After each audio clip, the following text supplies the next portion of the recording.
Well, yeah, that's good. This is great stuff. Thank you guys so much for being on today. I know we're excited to hear from our partners. I know it's been a while since we've been able to be on the call, so um, thank you guys so much for just taking a little time out of your morning just to hear about everything going on. So I really appreciate it.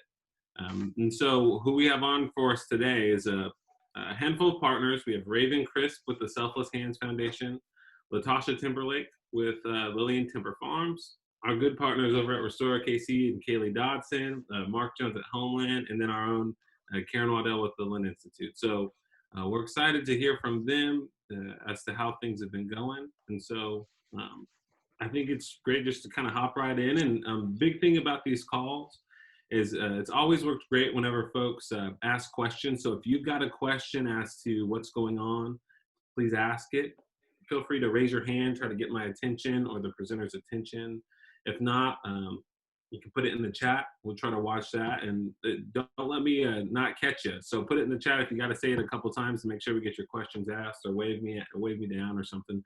We'll make sure we get you your opportunity to ask your question. So we're excited, but to get things rolling, I'd love to introduce you guys to Raven Crisp. Raven, are you on the call with us yet? Oh, I think she's on here. Yes, I am. Yeah, Do you need me to have my video on? Whatever you're comfortable with, video or no video. We're just glad you're on with us. How are you doing this morning? I'm doing good. I apologize to everyone. I'm getting my house renovated, so I'm having to go to my parents to operate, so I'm not in my best fitting at the moment. But yes, my name is Raven Crisp, and I am the founder of Selfless Hands Foundation. Good morning. Well, and let you guys know, I met Raven a couple of weeks ago. She does a lot of work in Northeast, and I thought it would be a great opportunity to familiarize her with the Healthy Community Collaborative and to give her the opportunity to kind of tell us about what they do at Selfless Hands, kind of how they came about, and see if we can find some ways to get behind her work and introduce her to a lot of the work we've got going on. So Raven, if you could just kind of give everybody a good overview of what it is you guys do over at Selfless Hands and maybe some things you guys have coming up. Yes, sir. So Selfless Hands Foundation was started on February 16th, 2018. It's really began before that time when I was in Stillwater, Oklahoma State University. I was a freshman just trying to knock out a bunch of community service hours. During that time, one of my closest friends, basically my sister, had passed away. And I realized that the best way to cope through that time was through service. So I began just doing a bunch of donation drives, helping and supporting the domestic violence survivors. I did, disaster relief. I actually kicked off my first disaster relief in Baton Rouge during the floods. And then my second one was for Hurricane Harvey in Houston. So I just started thinking, okay, well, there's a lot of needs to be met in Stillwater, and even nationally, what needs are needing to be met right where I was born and raised, which is the east side of Oklahoma City. So once I graduated, moved back home and decided to just start pouring into my community in different ways outside of, just Habitat for Humanity, things like that, because that's all that we had in Stillwater. And I was always wondering, okay, what are some different ways we can serve that actually has an impact? During that time in Stillwater, I also had to do 400 hours of community service to get this award. And I wanted to make sure that if I was going to do 400 hours of community service, I wouldn't do it doing the same thing, like petting the dogs and things like that. Just basically, I guess like going to the food bank, just repetitive things. I wanted to kind of just spice it up, do things that's actually going to impact the neighborhoods. So the first initiative that began as the founder of Selfless Hands Foundation was cleaning the streets. We actually have adopted Prospect Avenue between 36th and 23rd Street. And we clean that, if not once a month, maybe twice or three times, just because I volunteer to have so much fun doing it. And there's always a need to clean the streets. So we ended up changing it up to where we went from cleaning the streets to now actually interacting with the neighbors, seeing what they need. Do you need toiletry items? Do you need hygiene products? Things like that. and just letting them know that we're here to help. So I started keeping toiletry items, hygiene products and stuff like that in my car, so that if we happen to cross paths with anybody while we were cleaning the streets that needed help, we could help them with that right then on hand. So we did that. We just started our Sip and Self-Care initiative, which is having people come in, relax, get you some hors d'oeuvres, some wine, and we actually talk about the important topics that are really necessary in the community, like fire safety, mental health, how to cope. And most recent, we discussed knowing your rights and how to handle confrontation with law enforcement. And then upcoming, we have our trunk or treat, which would be our second annual for Halloween, where we service the low income to moderate income families that may not have transportation either to provide their children with the best Halloween experience. So we bring the trick or treating to them right at IT Event Center. So yeah, I don't want to keep rambling more and more. I'm sorry. Oh no, and I think that's what really stuck out to me, Raven, whenever we spoke, is that you guys have a lot going on and a lot of good stuff, and you keep finding inroads to make a positive impact. And so I would love to find ways that we can get folks involved, whether that's volunteering or putting that information out on our social channels. I know what I'm going to do is take this info back, and as you guys, if you get emails from me, just know if you see it coming from Selfless Hands Foundation or the logo or information, just know that's coming from us. But I want to do what we can to help get this information out. Because there's a lot of really good things, that whether it's a few hours of, a weekend or anything like that, ways that we can get involved, but really tangible ways that we can do so. So does anybody have any questions for Raven? Oh, BJ, I see a couple. I think you guys might be muted. I was muted. You muted me. Anyway, Raven, I was wondering if you have do you have a physical office location for your foundation? No, not at the moment. Okay. We are actually, our goal, actually, I should have said that. Our goal is to open a donation center. God willing, 2021, if we can get, all of the fundraising needed, we're actually wanting to build a donation center right on the east side, and that would be our physical location. But until then, we just have a mailing address. And then, of course, I use my private if anybody needs to mail me anything or any donations. Thank you. Terry, did I see that you had a question? I actually just wanted to say hi, and I showed up for the Selfless Hands cleanup on September 5th, and I just wanted to verify that it was well organized, it was exciting. We worked at MLK in Northeast 23rd, and I just want to say hi to Raven, and she's got a good group of people. Hey, thank you for coming out. It's so good to see you again. Thanks, Raven. Sorry I can't show my face. No problem. I know you're there. Raven, thank you so much. I really appreciate it. And I really, I'm excited to find ways that we can partner with you and, just find ways to support what you've got going on. And so please continue to inform me on what you've got going on. And so if you all just expect to be getting information from me as to the work that Selfless Hands has got going on, that would be fantastic. So thank you once again, Raven. Our next presenter, who I'm also excited to hear from, is Miss LaTasha Timberlake. She is the founder and executive director of Lillian Timber Farms. And I actually came across what she's got going on through one of my late evening, I shouldn't be on my phone, but I'm scrolling through Instagram, right? And then I saw this beautiful lot that she had with gardens on it. And so naturally, I sent her a message saying, hey, I'd love to chat. And from there, I got to learn a bit about what they've got going on. But I tell you, really exciting things coming from Lillian Timber Farms. So LaTasha, thank you so much for being on with us this morning. Well, thank you as well. And I am elated to be here, and I am seeing some familiar faces and names. So I know that I'm in the right place. For me, I know that all things are intentional. So for me to land here and, you know, see the familiar faces, I know that I'm in a space among good people doing great work. So thank you all for this opportunity. And I'm LaTasha Timberlake. I was born and raised in Northeast Oklahoma City. I am a graduate of Langston University and Oklahoma State University, and I also have a terminal degree from MACU.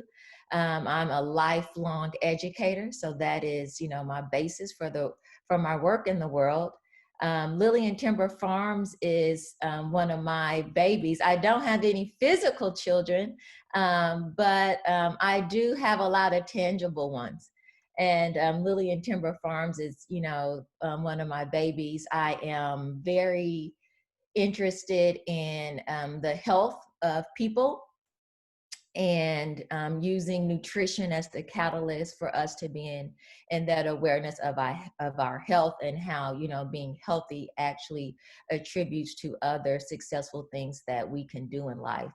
And, you know, when I moved back to Oklahoma, I had been living overseas. And when I came back and saw the, you know, the growth in my community, in the neighborhood that I, you know, the streets that I was on, sometimes after the street light was on, it was just very important to me to create a program that talked about the environment, that talked about health, that talked about the community, what I call economic empowerment, especially, and also sustainability in a form of creating something that is not just beautiful, but also creates beauty within people. And I think that's one of the things that is very detrimental to my people in my community, is that we really don't see our worth, and we really don't see how beautiful we are and the contributions that we have. And so I want to use community gardens as a way to bring about that discussion, as a way to also, of course, allow people to eat and have access to good nutritious foods that, you know, really sustain and create great dendrites, you know, within our brain, and allow us to make good decisions. And so when I created Lillian Timber Farms in August of 2019, that was really the goal, was being able to use community gardens and farming. I'll talk about that a little bit later. That's the big picture. But creating these opportunities for people that are in underserved communities around our city and our state to have a place where they can, number one, feel safe, number two, be seen, and number three, really actually get services and help that they need to make significant changes in their lives and the lives of others within their family. I am ecstatic because when I started, I did not know that I would get the support that I've had, and I am very, very grateful for that. We have had 2 work parties to date, and basically what we did was we cleared a lot that was donated to us by a family friend, someone that I grew up with, and I told them what I wanted to do, and they were like, I have a lot you can use. And that's literally how it started. And I just got on the phone and, you know, contacted people that have been very supportive in my life and influential. And the next thing I knew that, you know, I had about $4,000. And so we were building raised beds, getting trees cleared, getting plumbing installed.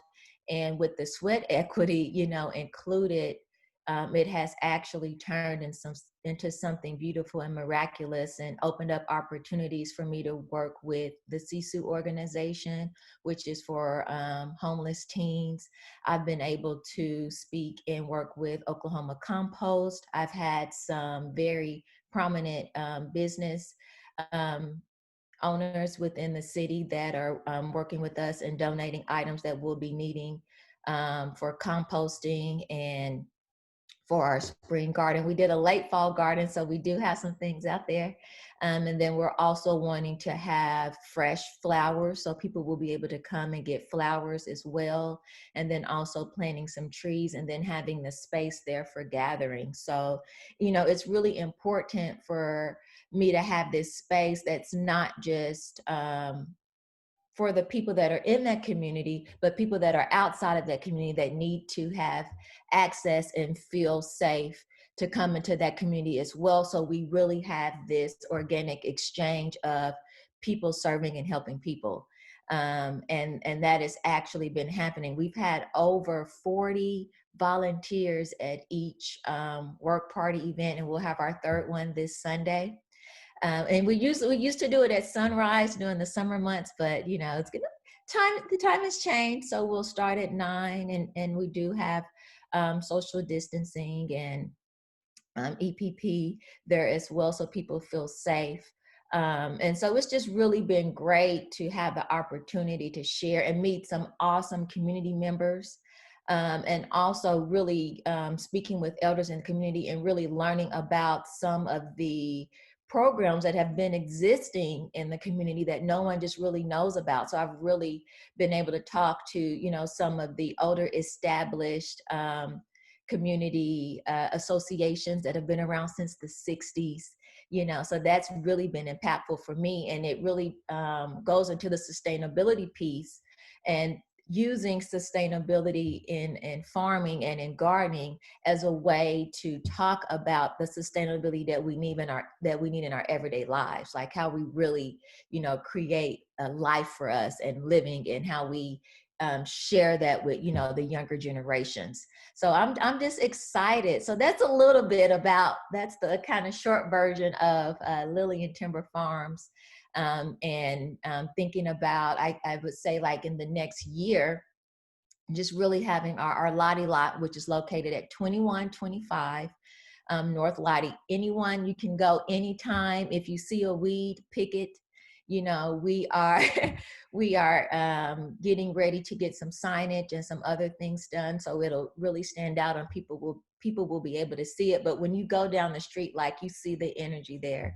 And you see, you know, people within the neighborhood. And that's what's important to me, people in their neighborhood really being there and feeling connected and having a buy-in, you know, and even though they may not be to the world the most, how can I say this, respectful citizen, or the citizen that makes the best choices, but they are there, you know, and that's what I want to see. I want to see people having an opportunity to, you know, have a second chance at making better choices in their lives. Yeah.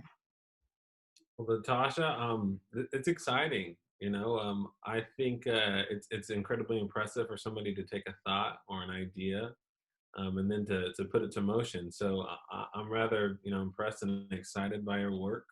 Thank you. A question we do have regarding your work parties is, what's the best way for people to sign up? Do people show up on Sunday, or is there Yeah, so usually we do have a registration, but because the work that we're doing Sunday it's not as structured as it usually is. So usually I do have a specific work agenda, and we have work assignments, but we're really on Sunday, we are preparing for our spring soil. So we'll be doing a lot of compost work. So you can just show up on Sunday from 9 until noon. Don't wear your best, because this will be a dirty work party in a good way.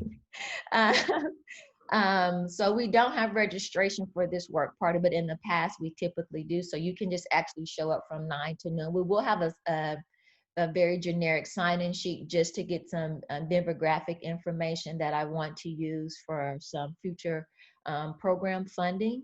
But other than that, you just show up, and we have masks and gloves, and we'll have the tools that you need, and we'll have healthy snacks and water for you as well, and music. So that's really the best part. Right. Yeah. No, that's good. That's good. And with your work days, are they something that are happening consistently, or just as the need arises? So we try to have them at least once a month, but this will probably be the last structured work party. We will have other times where we will be there, but in terms of like a formal structured work party, this will be the last one for the fall season. Yeah. Okay, well, no, that's fantastic. Does anybody have any questions for LaTasha?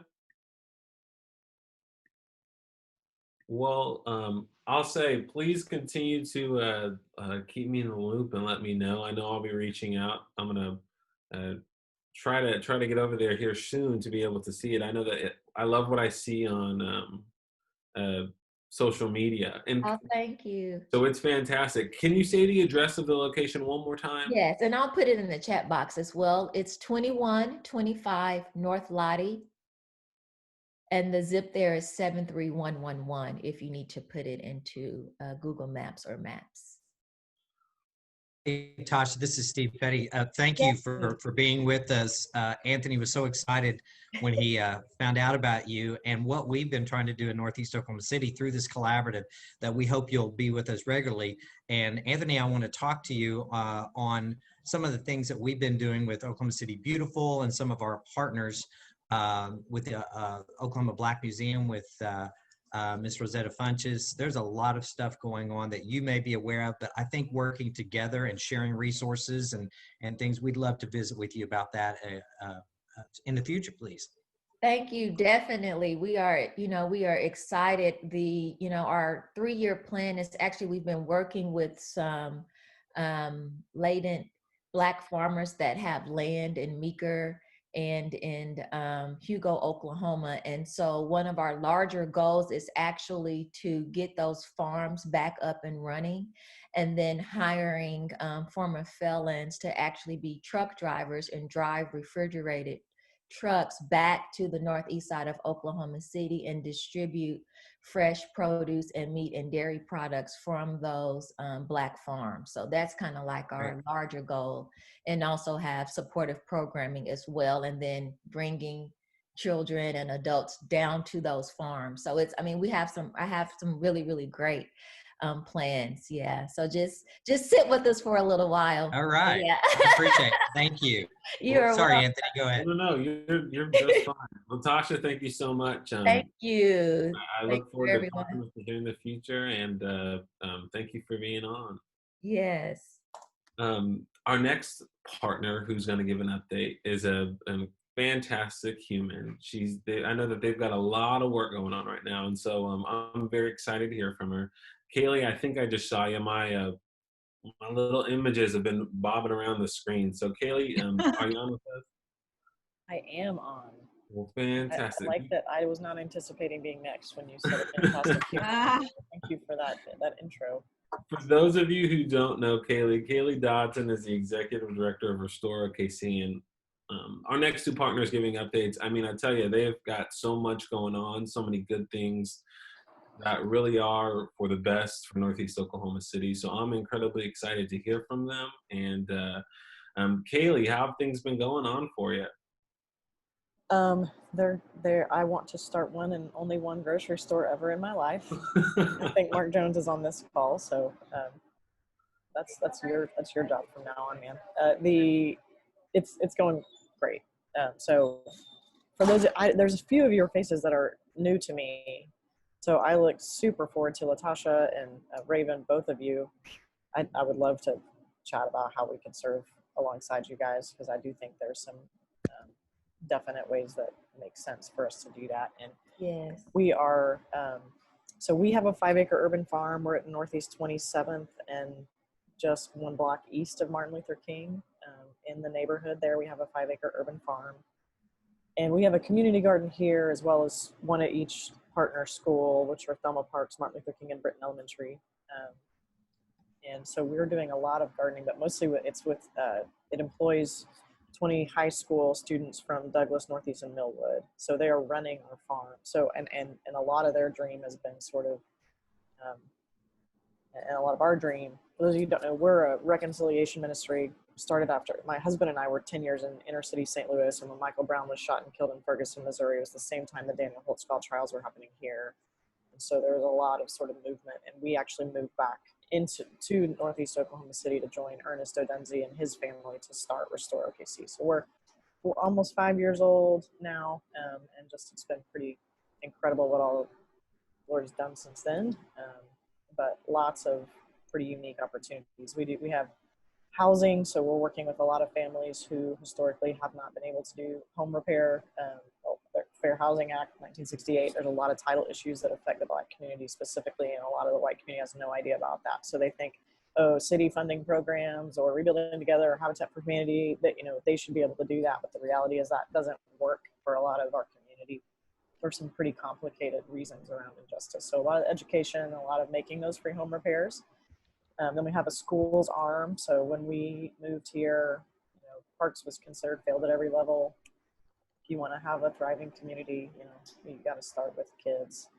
And so now we have some incredible partnerships with Langston and SMU. We have a couple hundred folks surrounding those three schools in some pretty profound ways. And then the farm is sort of the heartbeat of everything we do. So all of our offices are here, and when the grocery store closed last summer, we're able to reconvert. I'm actually sitting in it now. You can sort of see our little 1,400 square foot market that served as a grocery store for the last year, and really is the launching pad, watching our community come around. And Lynn was helpful in this, and Skyline Urban Ministries and Regional Food Bank did a lot of emergency food distributions, both during COVID, but then also when that grocery store closed. And then we have a community advisory team of neighbors that they oversee everything we do. And they were running those emergency food distributions, and then just came up with the idea we should start a store. So that's what we did in a small scale. And we've been partnering with Homeland on this location, and it's just been such a blown away success. We've been thinking, okay, and really with our interns, honestly, they were, how would we go seed to shelf? How do we start a store that's sort of community owned and led by the next generation? So we've been super proud to partner with them and get behind them, and sort of, we often use, how do we use whatever networks or privilege we all collectively have for the privilege of one another. And so we kind of said to the interns, what would that look like? And they wanted to start a store. So we're starting a store with partnership with Homeland. They will be the operator. Restore is the owner. We're kind of putting that in a land trust. So ultimately sort of the impact of that is retained by the community. It's owned by the community. And so we're really excited about everything that's going on with that. And that's sort of a high level update from us. Yeah. Is there, and maybe just to kind of get an idea in terms of when the store might be able to open, is there a rough deadline, or it happens when it happens? Is Marc on here? Because I better watch what I say next. I'm here. I'm excited. As quick. I think the answer is as quickly as we can, right? As quickly as we can. The hope is by January. So the only thing, and you guys should all be praying with us for this, is COVID has shut down manufacturing warehouses, and it's also created a boom in the grocery industry. So really, what will fluctuate the timeline is just how quickly we can get equipment. So the manufacturer of those refrigeration equipments, they're behind in their warehouses, and then obviously there's a higher than usual demand right now. So we're praying like crazy that is unusually fast, and then we'll be able to open really quickly. For sure. For sure. Well, and I can't imagine all the work going into that. But I'm thankful. I'm thankful it's happening. I'm even more thankful that it's you, Caylee. Right? It's good stuff. Off the top of your head, or as you guys have been hearing from Caylee, do you guys have any questions for Caylee? I know there's a lot of good things surrounding the opening of the store, and then all of the other work that they do. Right? That isn't the only thing that Restore has going on. So. Any questions? I do, Anthony. This is Marilyn. Caylee, just so you know, I'm Marilyn Dillon. I'm the Mobility Management Administrator for Embark, and I run all of our senior transportation programs. Anthony has my email address, and I would very much like to stay in contact with you about as you get closer to your grocery store opening date, because one of the services that we provide at Embark is no-cost weekly grocery shopping transportation. It's a route-based system that goes through the neighborhood and drops the seniors off to the closest grocery store, lets them shop for about an hour, and then takes them back home and helps them unload everything onto their porch. That's And incredible. we are very much wanting to add a new route in the Northeast Oklahoma City, and we want to do it and structure it for your grand opening. I also am quite curious on your small store that you're currently sitting in, and your farm. If you notice of any seniors that are needing transport to come and pick up items from the farm, pick up items from the small store there, I'd really love to talk to you a little bit more about that too, because we can make some arrangements to do that. Now, obviously, from my standpoint, my funding is limited, so it's always easier for me to do what we call a route-based system, which is kind of like a little neighborhood circulator where everybody calls for a spot on the van and we go pick them all up and take them. But we are flexible enough, and with COVID, we do realize that in certain situations, it needs to be a one-on-one in the vehicle kind of thing just to protect the passenger. So That's anyway, awesome. I'll drop it's not really a question, more like a, hey, call me. Yeah, and let me drop my contact info in here. And the one thing that I was also going to say is sort of a weird way that this funding went down is, and actually a huge passion of our high school students was when the retail grocery store opens on 23rd, and it's right there at 23rd and Rhode Island, so it's right across from the bus stops that go both directions. So we're really excited about just what that means for accessibility of that store. And inside it, there will be a commercial kitchen cafe serving farm to table breakfast and lunch, run by Brandy Jones, formerly of Family Affair. So we're super pumped about that, and it gives our interns some culinary track ability. And there's just all sorts of really cool, value fresh products. You'll be able to buy food stand. There's all sorts of really fun and creative ways they have taken this thing to the next level. And then we also have, because this is going away here, when that retail store opens, what we're doing is building a farmer's market on site here, with the hope being that it would not just take produce off our farm. We have way too much refrigeration and shelving being built into that. The hope is, and this is what I was thinking about when you were talking, LaTasha, is that it would serve minority farmers beyond sort of Scissortail Park Saturdays, that it would actually be able we would be able to operate that. And we're hiring folks who come out of, we have 22 single mothers employed right now, all in process of regaining custody from our community. So we would be able to hire folks to run that 7 days a week, so that those farmers aren't so dependent on just Saturday sales. So if that's a way that we could think about partnering or serving any of the rest of you guys with that space, let's chat. But yeah, I'll drop my info in the box. You can holler at me anytime. All righty. Sounds wonderful. Thank you so much. I'm really excited about what you guys are doing over there. This is all fascinating stuff on this call today. Caylee, I'm BJ Glover. I'm just a community volunteer. So here's a superficial question. Are you related to Charles Dodson? No. Okay. Just wondered. Is that good, bad, or ugly? I don't know who that is. It's neutral. I just wondered. That's funny. I like that you characterize yourself as just a community volunteer. That's hilarious. He's an incredible. That's about as true as me being a fantastic lady. So, Caylee, I got another question for you. Can you describe the square footage and other components of the store to kind of give a rough layout of what will be offered? If you give me screen share capacity, I could even do one better. You'll be able to see a little bit of the inside of the store there. Let me grab you. You can sort of start to get a sense here. I think there's something Marc would maybe be able to get closer. The final doors, and what's fascinating is if you think sort of like a Trader Joe's, we're about the same size as that. It's about 7,000 square feet. I want to say there's like 30 something doors of refrigeration, and there's like 4 doors dedicated to ice cream. So this is going to be amazing. 4 total freezer banks of ice cream, and I'm pretty pumped. And then a lot of this is going to be fresh produce that's grown. So even some of those kinds of things, we want as much to be sort of community grown in this store as we possibly can. It will be basically a full grocer. So anything you can normally find in a grocery store, making sure that we're doing here. And we've done a pretty wide at our groundbreaking event, and we do it at the market every day. I should show you the wall. It's a whole wall of items that what would the community want, not only the item, but are there particular brands that you're passionate about? Because when you get a 7,000 square foot store versus 30, you can get everything on the shelves. It just may be the number of brands of those things or the number of sizes that you can get that kind of get minimized a bit. So we want to make sure we get that right. So does that sound about right, Marc Jones? Oh, that sounds perfect. Yeah, I think it should be. I think the vision is that it'd be a full shop, that you should be able to maybe not find 42 different kinds of canned green peas, but that you should be able to find canned green peas and at a good price too.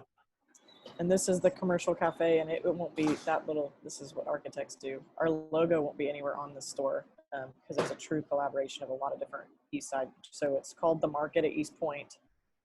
And this will be called East Side Eats. And so we'll have a lot of different things in that space that come from a variety of places. So let's chat. Those of you that have farm elements going on, I think that would be really fun to see that served a lot wider than just our farm. That's my update. Awesome. Well, Caylee, thank you so much. I'm sure there's going to be a ton of opportunities to be able to support you. And so knowing that all that's going on, I know it's a ton of stuff. Is there anything just off the top of your head in terms of volunteers or work days or anything like that that we could do to kind of help you in this season? Yeah, we can always use volunteers. Grocery stores are expensive, so we're still doing some fundraising for that, but pretty blown away. Do you want to say hi? Here's our director of Restore Jobs, Jonathan Veal. That's Anthony Kobe. Yeah. There's no such thing as privacy around here if you're on a call. So yeah, volunteers, yeah, any of that fundraising, just spreading the word so that we can make sure that we're partnering and having good conversations ahead of time with folks like LaTasha. Like I would not have known that was around, so I'm glad to have met you here. And that's it. Yeah. Well, Caylee, thank you so much. Karen wants to know, Karen Waddell's question is the only legitimate question. Yes, we need help with the ice cream situation. So thank you for keeping priorities straight.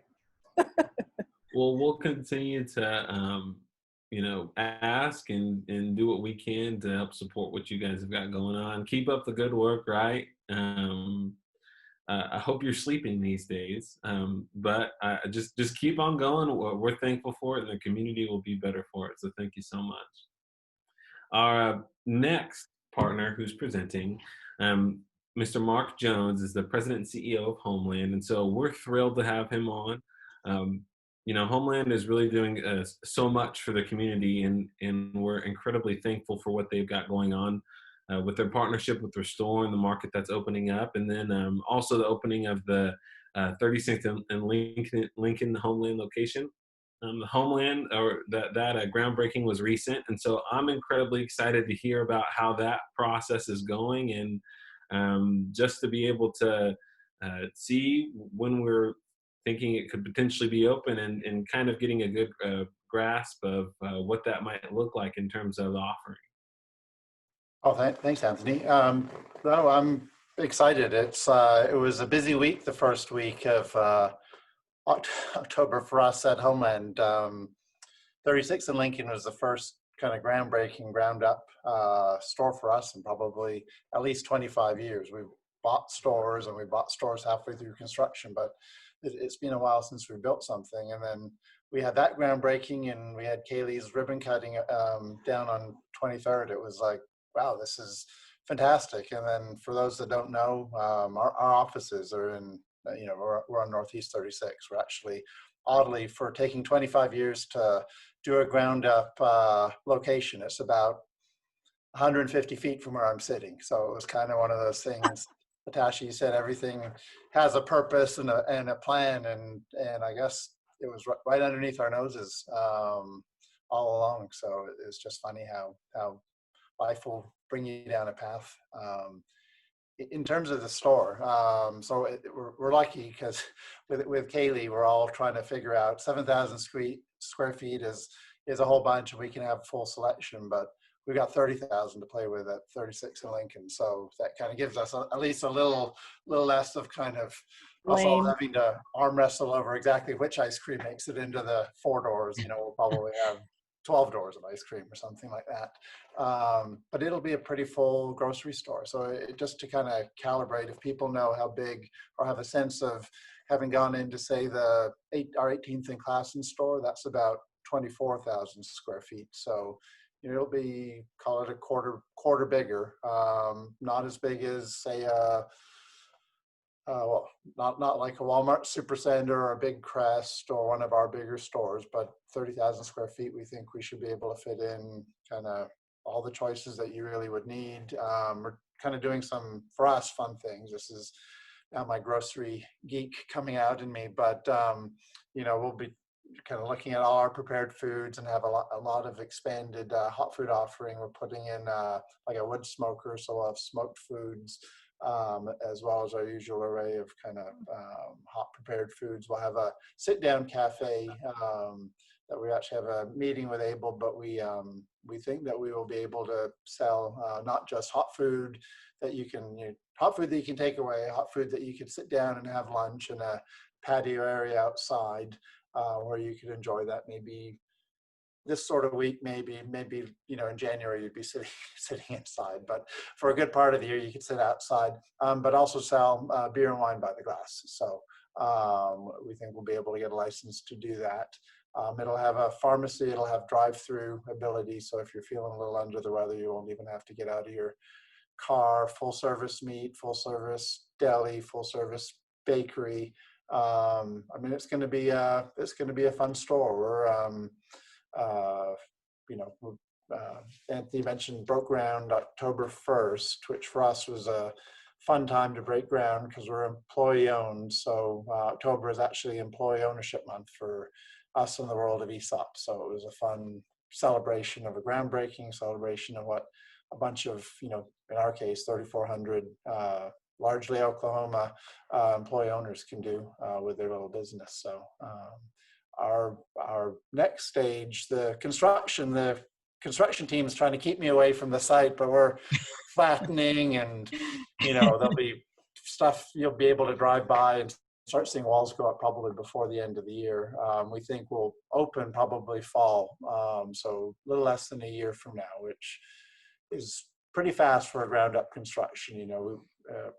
With Restore, we've got the advantage of it's an existing shell, and then you're just on an equipment timeline. But getting construction done in less than a year, we think is doable, but is a pretty fast grocery timeline.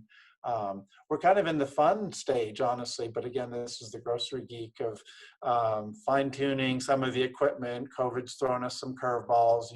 I think we had a salad bar in there originally. We say, maybe people are less likely to want self-service salad bars these days, and bulk department, we're kind of redesigning a little bit some of the bulk offerings. So we're tweaking some of that. And then we're into I'd say the interior decor, because it's important for us. It's nice to have a grocery choice and a big store and that sort of thing, but we want the store to reflect the community, not just that it sits in the community, and not just that it'll have, call it probably 75 employees that almost entirely hopefully live in the community that they serve, but that the decor, we need to call out the meat department, we need to call out the frozen department. There's some functional elements that you have to do, but we want it to reflect the community too. So we're just getting ready to kind of start soliciting ideas and thoughts on that, and come up with some of our own. And we've left some space on the outside of the building. I want to say maybe 3 or 4 different places to do murals. And I was actually kind of really excited when I saw what Caylee and everybody did over at the market location. Those murals, I think, look spectacular. So we'll hopefully get a similar sort of effect and similar community involvement in that. So I've now probably gone on for too long, but I'm excited. Probably the only other thing I'd want to say is, you go to the groundbreaking, and for us, being the grocers, we think about our business a lot as numbers and, analyzing categories and as a business. And it was a nice reminder, and we should remember it every day because it's in our mission. Our mission is to be a company of Oklahomans feeding Oklahomans. But you go to a groundbreaking and you hear people talk about how long they've waited for a supermarket, and thankfully they won't have to hopefully wait past January for the market to open, and then the fall for this store. And you start realizing how central food is obviously to all our lives, but how there's a lot of businesses out there, and ours is one that are really more than a business in terms of, bringing people together and ability to, I'm also excited to hear people growing stuff in our community that maybe, whether it's at the market or whether it's at our stores, we can sell and support within our stores. So you start realizing how interconnected we all are. So it's not like we should need a reminder. This call is probably also for me a nice reminder of that sort of thing. But the groundbreaking, without a doubt, to hear some of the stories and some of the folks that you talked to after the microphone was turned off, and just hear from our future neighbors. It was fun and inspiring. So we're all the more reason to be excited, I guess. Yeah, Marc, a question I have for you is, will the new store have a meeting space in it, or a place where meetings or folks can congregate for different community events? We think there's a way in the cafe area that we can kind of block off part of it. It won't have 30,000 square feet. It was pretty tight. We actually had a meeting space, like a dedicated interior room, and quite honestly, it kind of got sacrificed to the meat counter grew by 4 feet, and a bakery got an extra table. But we'll have some space. We hope that people can use some of our cafe space and segregate it off to use to bring people together as well. The other thing I should mention actually is it'll open a little after our store, but remember also it's a grocery store, but it's also a whole development on that corner. So the MAPS Wellness Center is going in there. We've talked with them. I think we'll have like a little coffee cart or some way that you can not necessarily have to walk the 100 feet over to the store if you want a cup of coffee or a Danish or healthy snack over there. But they've also got meeting spaces. And actually, to me, that's going to be a fun partnership as well, because we've started talking about, cooking classes that they're planning on offering that, wow, you could do a cooking class, and then you could literally walk the 100 feet and buy the groceries that you just learned how to cook, or whatever the scenario is. So I think there's some fun potential for partnerships there. And I know they definitely have some meeting space in that building designed as well. Yeah. Well, Marc, this is great. Well, I know we're excited. I know I'd be pressed to find somebody who isn't excited about this. Does anybody have any questions for Marc? And I'll put my contact information in the little chat box too. I'd love to, like some of you folks that are working on community farming and just, you learn very quickly. We're all kind of only as good as some of the connections that we can make. And we're just excited about getting a little bit more involved than we have been in the community that we've been sitting in for probably a lot more than 25 years, but just to get a little bit more involved in the community around us is a fun enterprise for us. So I'll put my contact information, and please feel free to reach out to me with any ideas or thoughts or feedback, from interior decor to the items we should carry to, hey, I got a whole bunch of zucchini. I wish I knew a grocery store that could sell zucchini for me.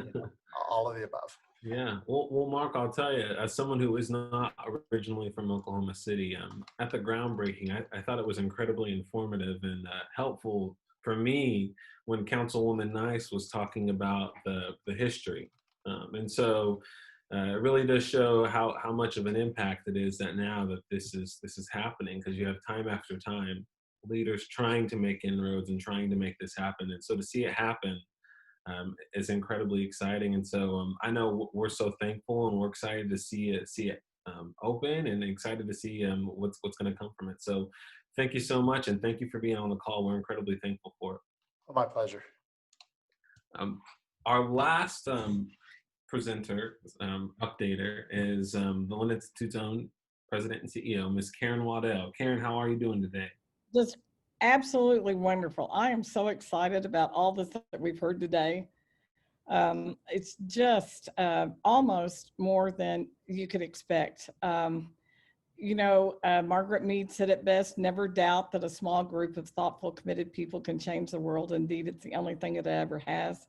And indeed, the people on this call, the people that are working together through the collaborative and through other areas, are certainly doing everything we can to embrace our neighbors and friends and families and in Northeast Oklahoma City. I just want to take this opportunity to share with you all just a few things. I couldn't begin to top all that's been said today.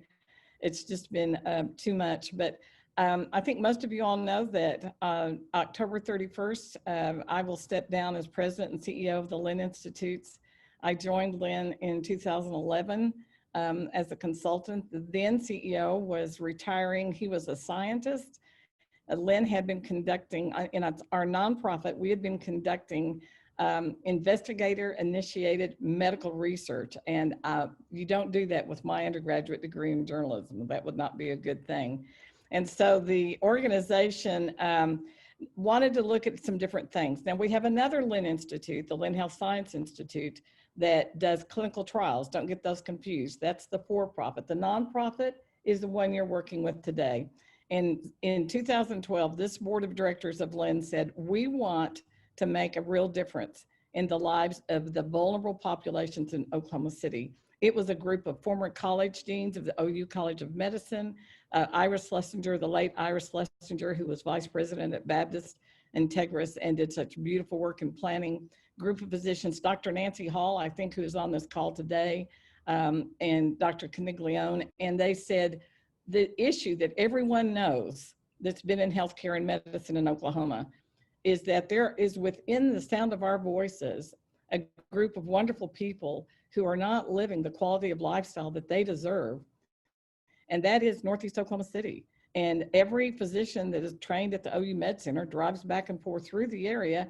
And I was vice president of Presbyterian Hospital for 12 years, and we still didn't get to do things there that we wanted to do. And so what we realized as a board and as a corporation is that it needed to you first have to figure out how you make a change, and you make a change by getting a group of people with aligned vision and say, let's all work together. No one can do this by themselves.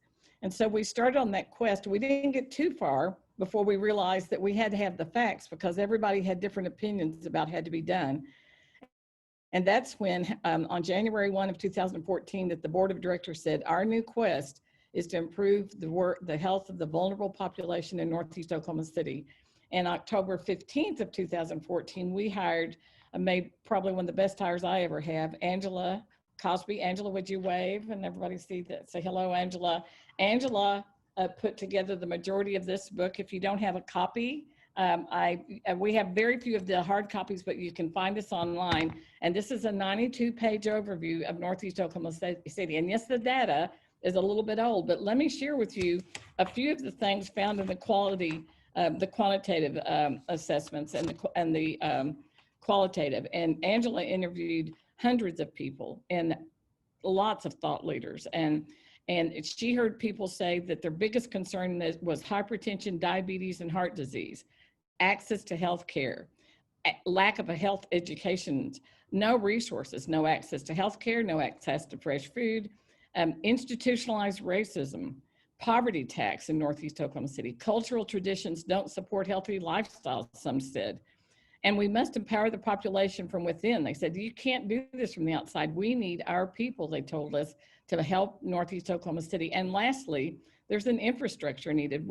We need sidewalks, we need parks, we need street lights at night. And so you combine that, Angela worked on that and brought together the data about Northeast Oklahoma City as far as the health statistics. And they're concerning.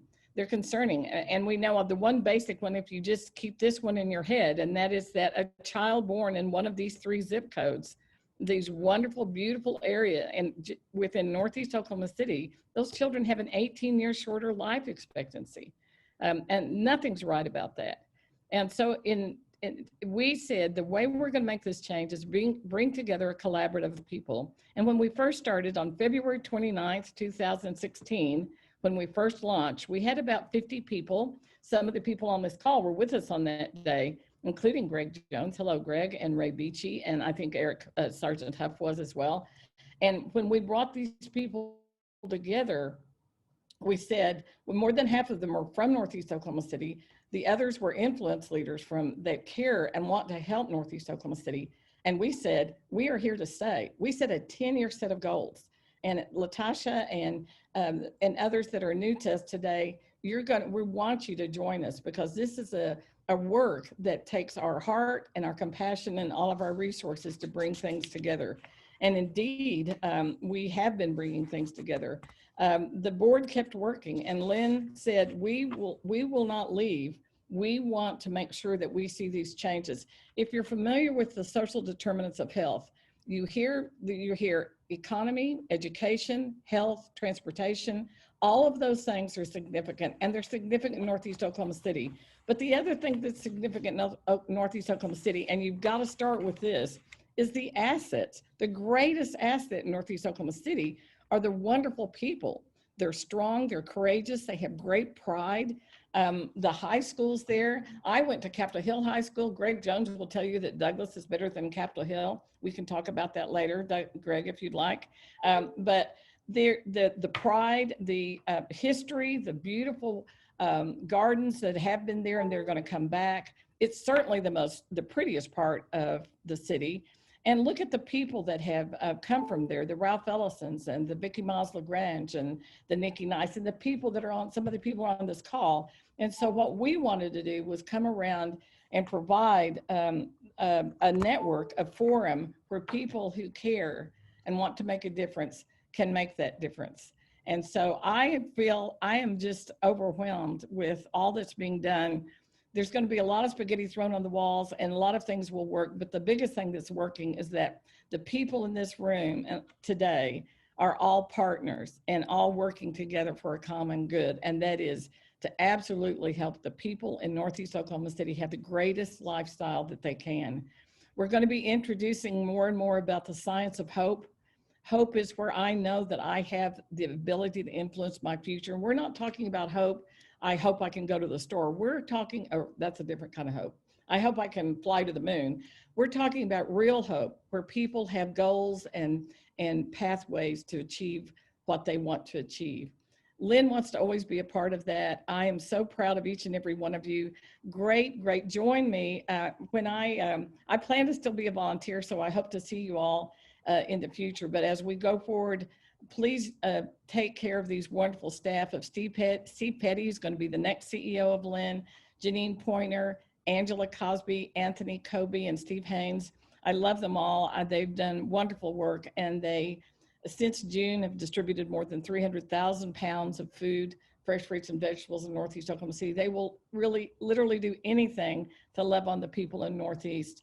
We love you all so much, and I would leave you with two thoughts, and one is, as you know, I say it all the time, no one can do everything, but everybody can do something. And lastly, to whom much is given, much is expected. You all have been blessed with vision, with friendship, with talents, and all the people on this call today. I'm so thankful for all of you. I love you all, and God bless you. And I'm not dying. I'm just going to not be doing this job anymore. So keep in touch, and they'll have my contact information. And I just love you all. And if you want a little bit of humor, I have a little bit of humor. We have to do things differently during COVID, correct? There's the way I'm going to distribute Halloween candy. That is a 10-foot PVC pipe in a little frame, and I'm going to put an elephant head at one end, and I stand at one end. I'm going to put lights all over it. So we all have to do something different today, and life will be different for me in the future. I hope it'll be wonderful for you. I can't imagine what you're going to do. Thank you so much. Thank you, Karen. And a round of applause, Zoom applause for our President and CEO. Thank you for those words and the foundation that you've built for all of us to stand on and getting us into Northeast Oklahoma City and all these wonderful partners.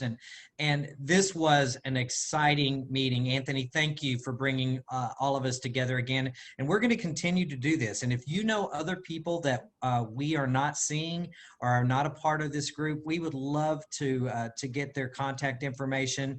But I think we saw here just with Caylee, and I saw LaDonna Hines is on there with OSU Extension, and Marc Jones, and everybody that's doing all of this work together. It's amazing to see that some of you didn't know what was going on. That is the purpose of this group, to get us together, to share resources, to share ideas, and to make Northeast Oklahoma City all that it can be. I'm so excited that LaTasha and Raven were on, and all of you that keep coming back, and our staff at Leary. We are so dedicated, and we want to continue this. And we honor Karen for what she's done, and I'm very honored to take on this role and look forward to working with each of you. And I know we're at the end of our time, so are there any last questions or anything? I'm going to throw it back to Anthony for final discussions. But thank you all, and Karen, thank you as always, my friend of many years. Thank you guys so much. Please, if you have any questions, let me know. I know there's been a lot of good conversation. Steve Haynes, if you'll please save this thread, that way I can go through and make sure I've got any questions that we can make sure they get answered. But otherwise, thank you guys so much. I'm so thankful for you all. And if there's ever any way that I can support your work, if Lynn can support your work, if we can find a way to bolster your work days, or if you need volunteers, or if there are needs, Steve Petty said it, and that's really one of the foundations of Lynn, is we really believe in finding resources for partners, sharing resources, and doing what we can to bolster one another's work. So thank you guys so much. So much good is going on, but at the end of the day, let me know so I can do what I can to help support it. So thank you guys so much. I hope you guys have a good rest of your week.